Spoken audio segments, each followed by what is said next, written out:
Good morning and good morning, everyone, and good evening in Europe and India. In our weekly session on herbs, we are going to talk about Chavanprash. Chavanprash is an Ayurvedic health supplement and superfood. Presenting this session, we have Dr. Pooja Kiran. She runs our weekly herbal sessions. She has over 15 years of experience. And welcome, Dr. Pooja. Let's get started. Thank you, Amita, and hello everyone who is attending this session. All right, so let's start from the basics of what exactly is Chavanprash. Chavanprash is an Ayurvedic health supplement. It's a polyherbal formulation which is made up of a blend of nutrient-rich herbs. Chavanprash is formulated by processing around 50 medicinal herbs and their extracts, including the prime ingredient, amla, also called Indian gooseberry, which is the world's richest source of vitamin C. Chavanprash preparation involves preparing a decoction of herbs such as dashamula, there are 10 roots, ashwagandha, bala, pipali, brahmi, shatavari, guduchi, bail, chandan, etc., followed by dried extract preparation, subsequent mixture with honey and addition of aromatic herb powders such as clove, cardamom, and cinnamon as standard. Chavanprash consists of amla, which is Indian gooseberry, pulp as a base, and this is considered to be the most effective rasayana for sustaining equilibrium or homeostasis in the body. The finished product has a fruit jam-like consistency and a sweet, sour, and spicy flavor. As for Ayurveda, Chavanprash is classified under rasayana, which includes a number of specialized approaches aimed at prolonging life, preventing aging and diseases, eliminating degenerative processes, and promoting excellent health at physical and mental level. Ayurvedic pharmacopoeia describes Chavanprash as having sweet, sour, bitter, pungent, and astringent tastes with a sweet aftertaste taste, and is slightly hot in potency. Well, as per the Hindu Vedic legend, the Ashwini Kumar brothers, who were the royal physicians to the gods during the Vedic era, invented this polyherbal preparation to make the sage named Chavan Rishi younger and improve his vitality and strength. And that's where Chavanprash gets its name, from the name of the sage named Chavan. Oh, that's interesting. That's very, very interesting. Nobody knew the story of the sage, that part, right? Exactly. Okay. So Chavanprash is a potent antioxidant paste, is a metabolic tonic, and restores and maintains the vital energy of cells called ojas. It preserves strength and stamina and vitality, and is a potent anti-aging formulation. It has been widely used since ancient times as a health supplement and as a medicine for enhancing immunity and longevity, and to promote health and prevent diseases. Chavanprash possesses multiple health benefits and is used for treating especially cough, asthma, and other respiratory ailments, including allergic respiratory ailments. It nourishes the weak and degenerative tissues. So it's very helpful in debility kind of problems where there is emaciation. It promotes vigor, vitality, and is anti-aging in nature. So it's very good for elderly people who have aging problems, geriatric patients as we call, and it's very good for improving the skin texture, especially where the skin becomes flabby, has wrinkles. It's amazing to use in those conditions as well. And as per ancient classics, regular intake of this tonic helps to attain intellect memory. Now, this is very good for students, especially children and students who are learning and who want to improve their memory or intellect and brain functions. It's as I said, it's good for immunity, so it's very good for children who are developing their immunity from childhood. Then it gives freedom from disease, especially. So it's a preventative measure. It's generally taken. It improves physical endurance and stamina. So athletes, sports persons, even people who are generally into fitness, go to gym or any other kind of physical exercise they do, taking Chyawanprash in their daily diet helps a lot. Then So how much we should be how much should we take? Like you said, so many benefits for every person, from being a child or to the adult. So it's a preventive, like right, a health supplement. right, So right. what do you recommend on a daily basis, like the dose? So the daily dose, generally a dosage of 5 to 15 grams daily is recommended, depending upon the age, health status, digestive strength, and constitution, etc. And the best method to take it is with milk in the morning. In certain conditions, it is recommended to take with warm water as well. But the best method is to take it with milk. However, for rasayana purpose, like some people take it for rasayana purpose, for rejuvenation of their body. In such people can take up to 50 grams, but it needs to be under strict and supervised diet and lifestyle regulations. So generally, it is done under the guidance of an Ayurvedic physician. Okay, and then let's talk about research. You mentioned so many ingredients that go into it, Right. and also let's talk about research specific. I was reading a research actually this morning on Chyawanprash, and so maybe we talk about a little bit on the scientific and the research element of Chyawanprash.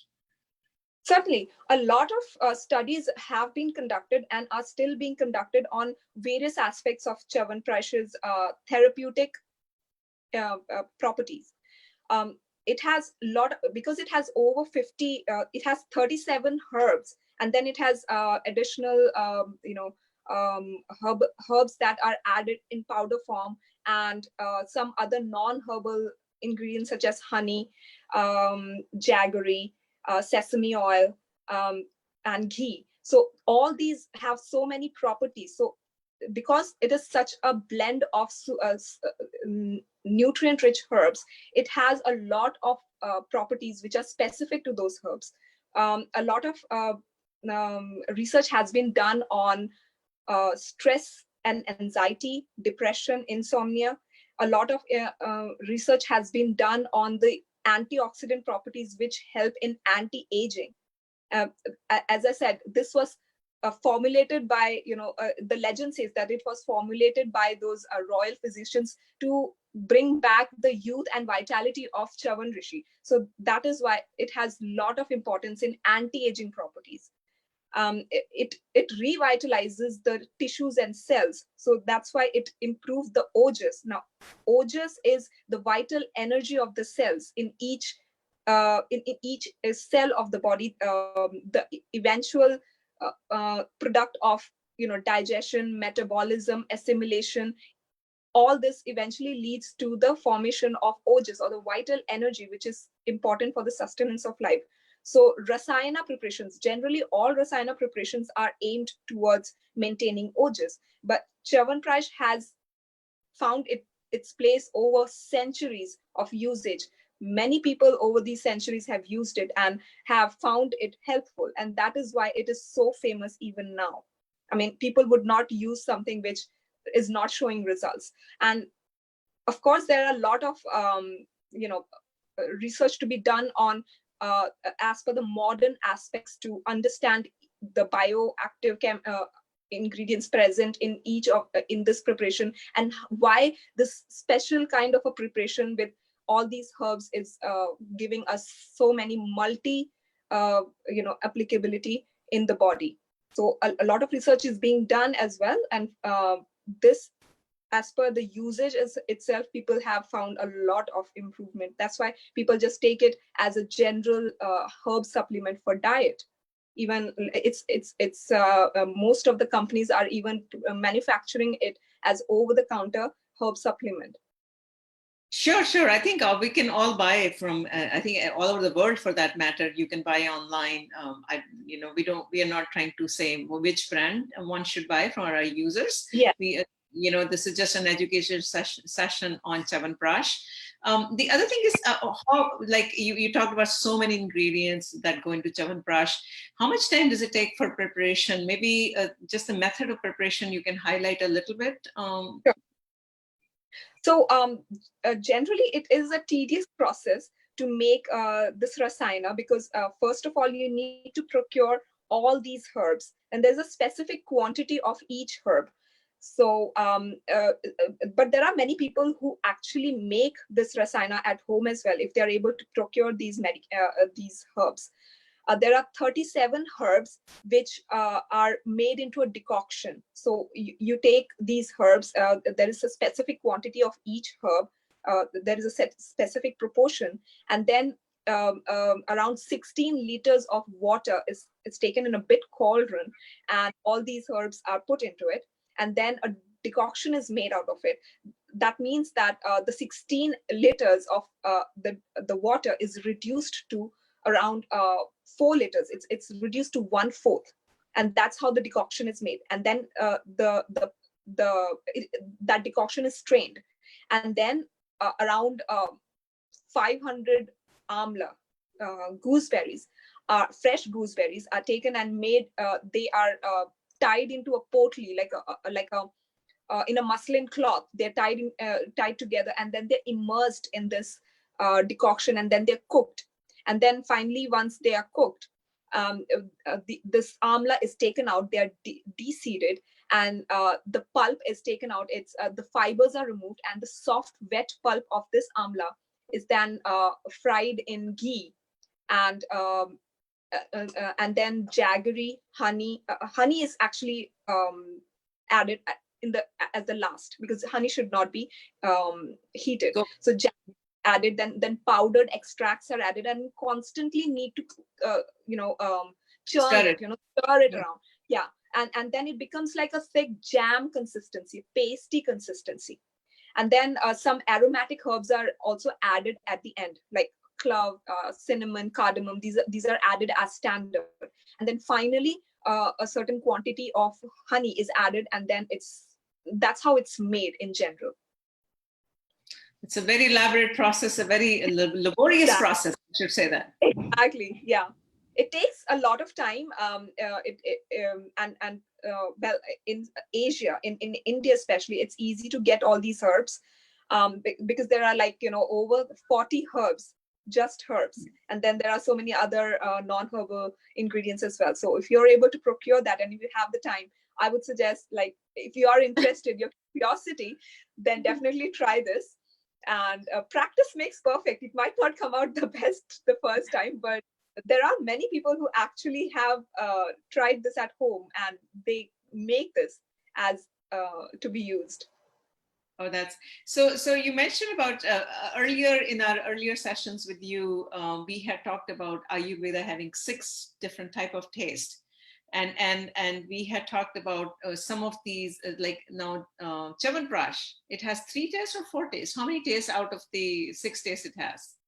So that's a very good question. As per Ayurveda, there are 6 tastes that's recognized by the human tongue. The concept is called Shadrasa. And a Chyawanprash has 5 tastes of the 6 tastes. Only taste that's missing is salty, because we do not add salt to it. But it has sweet, sour, bitter, astringent, and pungent. These 5 tastes. And this taste comes from these so many herbs that are used in it. And a sweet taste comes mainly from jaggery and honey. And the more specific taste, when you take Chyawanprash, you will instantly feel the sweetness and sourness, because amla is sour, and that's the main ingredient. So you will feel the sourness and the sweetness, and a slightly spicy taste along with this taste, because of all these ingredients that are used. And because there are so many herbs with different potencies in it, the potency that comes out in Chyawanprash is slightly hot in potency. So having said that, it still regulates or balances all the 3 doshas That's why it is it is considered as a rasayana, because it has balancing effect of vata, pitta, and kapha. And that's very interesting. And we had talked about Triphala in one of our sessions, and that had all the 6 tastes, I think, if I remember correctly, right? No. No, it does not have salt. Or it does not have salt. 5 tastes, yes. So which is there any food in Ayurveda that has all the 6 tastes in one? No. As far as my knowledge goes, I don't think there is all the 6 tastes. Only if it is a combination. Yes. A salty taste is something which does not occur in herbs. Salt only occurs in salt, like rock salt, sea salt, mineral salt. So it does not occur in plant herbs. And that's why when unless we add any of these salts into the combination, there won't be any salty taste. Okay, so it has, out of the 6 tastes, it has 5 tastes, and that's the maximum number of tastes that you can find in Chyawanprash and Triphala also, right? Exactly. Yes. These are the only 2 Ayurvedic tonics that have 5 tastes, or any other tonic that also would have? There are many. Like mostly Ayurveda, if you take one herb, you will not find all 5 tastes. Triphala has 3 herbs, and that's why it has these 5 tastes. So any combination of formulation, Ayurvedic formulation you will find a lot of taste, basically because there is the combination of so many herbs which come with different tastes. So same here in Chyawanprash, we have so many ingredients, so many herbs, so we are able to do 5 tastes. Okay. Right. Anything else? Any questions from our audience? I see people in Zoom. So this is a Q&A session. You're welcome to ask questions as well. Any other thing that Dr. Pooja we should cover on Chyawanprash before we wrap up? I would like to also mention who can take it and if there are any contraindications, because generally that is something that everybody wants to know. So Chyawanprash actually can be used by all age groups, be it children as young as 1-year-old children, and throughout adulthood, elderly people who have a certain disease condition, as well as healthy people. So it's like a wide application to all age groups, all populations. But there are certain contraindications that we should be aware of. It's not like they have serious side effects, but diabetic people should not be actually taking the jam form of Chyawanprash. So in the ancient Vedic textbook, the original recipe does include honey and jaggery, but because that increases sugar level in diabetic people, so now the companies have come up with Chyawanprash granules. One of the companies that I know, Kottakkal Ayurvedashala, they have this Chyawanprash granule. So this is devoid of and jaggery in it, but the rest of the herbs are in it. So this is very helpful for diabetic people because it does not have sugar, and it should be generally avoided during pregnancy because of its slightly hot potency. And people who are on allopathic medications must take it with a good time gap between the medications. And this is done to avoid any potential drug interactions. When you take a herbal supplement with so many herbs, there is a possibility that there could be drug interactions with the allopathic medications they're taking. So the best way to take it is to allow enough time between taking allopathic medications and Ayurvedic medications. Generally, in practice, we recommend at least 1 to 2 hours between any medications, allopathic or Ayurvedic. That is done because it gives enough time to get the Chyawanprash to get digested, or if the person is taking allopathic medications, it's enough time for the allopathic medication to be assimilated into the system. So there is less chances of any drug interaction.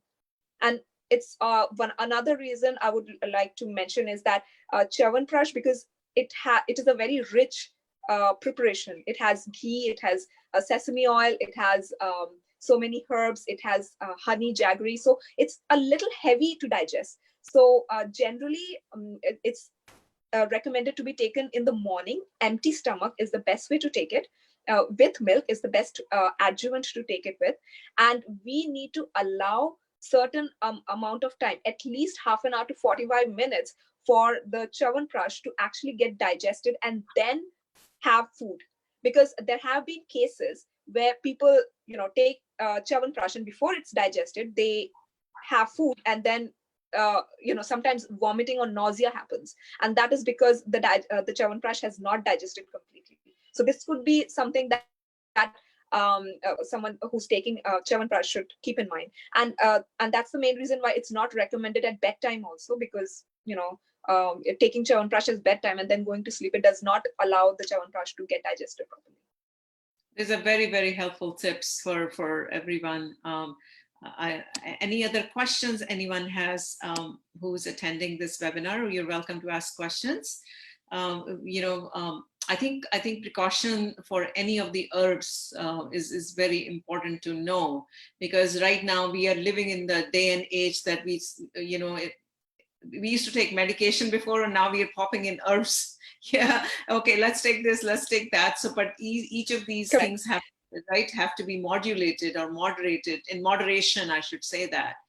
With the consultation of a qualified Ayurveda physician, that's what I think we want to recommend, that these are good, but based on your history of your medical history or your health history, it's just suggested that you seek consultation as well. I second that, Amit. I definitely second that. Although there are these herbs, we say that there are very less chances of side effects or any drug interactions, but they are herbs. They have a potency. They have a therapeutic action in them. So it's always best to have these herbs under the guidance of an Ayurvedic physician who knows the qualities, the drug interactions, the pathways they go through, and how in each person it can affect based on their constitution, based on where they live, based on their diet and lifestyle, even the mental status, how strong their digestive system is, and what generally they take in their diet, because diets vary from person to person.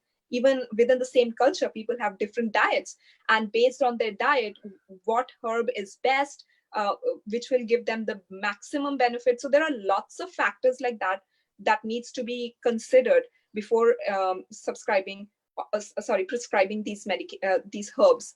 So just like people take very good care when they are prescribed allopathic medications, I would suggest that having a guidance of an Ayurvedic physician, having a general consultation, knowing their constitution and any clinical conditions that are associated with their present health status, will help in finding out the correct supplement for them. Great. All right, with that, we'd like to wrap up this session. Any questions from anyone before we wrap up? Okay, I think hopefully we've answered all your questions. Please let us know, as usual, of your feedback for our sessions. Any topics that you'd like to see, let us know that. With that, I'd like to say thank you so much, Dr. Pooja, for joining us every week and educating the viewers on different herbs on a weekly basis. Really appreciate this. Thank you so much, Dr. Pooja. Thank you so much, everyone. Thank you, Amita. All right, thank you. We will end the session. Thank you.